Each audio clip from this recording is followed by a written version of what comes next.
Enjoy करो। जब भी यही हुआ कि जब आप आए ना, क्योंकि आपने आते ही सबको कूल डाउन कर दिया, क्योंकि सब ऐसे थे कि फर्स्ट टाइम आपको देख रहे हैं तो कैसा हो, तो आपने आते ही कूल डाउन कर दिया। तो मेरे दिमाग में आया था कि सेंस ऑफ ह्यूमर बहुत अच्छा होना चाहिए, और आज का टॉपिक यही था। सिंपल सा फंडा है पहला तो कि हमको खुद को रिलैक्स होना पड़ेगा, क्योंकि अगर मैं बिल्कुल सीरियस होकर के यहाँ पे कॉमेडी करूँगा, मतलब सोचो ऐसे करके बॉडी लैंग्वेज मेरी ऐसी है, यहाँ पे मैंने पैर फोल्ड कर रखे हैं जैसे आप में से कुछ लोगों ने कर रखा है, या फिर ऐसे बैठे हुए हो। देखो देखो किस किस का है, देखो खोलो अपने पैर खोलो।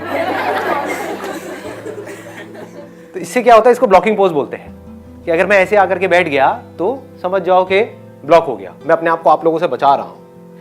और आप क्या, आपका बाप भी मेरा कुछ नहीं बिगाड़ सकता अगर मैं ऐसे बैठा हूँ। हाँ ले ले, कर ले जो करना है, क्या उखाड़ेगा मेरा, समझ गए? तो दैट मैटर्स अ लॉट।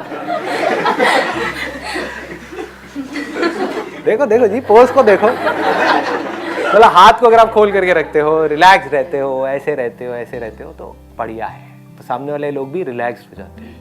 आप बहुत ज़्यादा कॉन्शियस होते हो, ऐसे करते हो, वैसे करते हो, तो समझ जाओ गड़बड़ हो गई। आप बहुत ज़्यादा एग्रेसिव हो जाते हो तो भी सामने वाले लोग डर जाते हैं। वो मेरे कुछ सेशंस के लिए ठीक है, लेकिन आज के सेशन के लिए ठीक नहीं है ना? एक बॉडी लैंग्वेज, क्या बोल रहा है, करना पड़ेगा, तेरा बाप भी करेगा बिजनेस, कौन नौकरी करेगा, सारे खच्चर।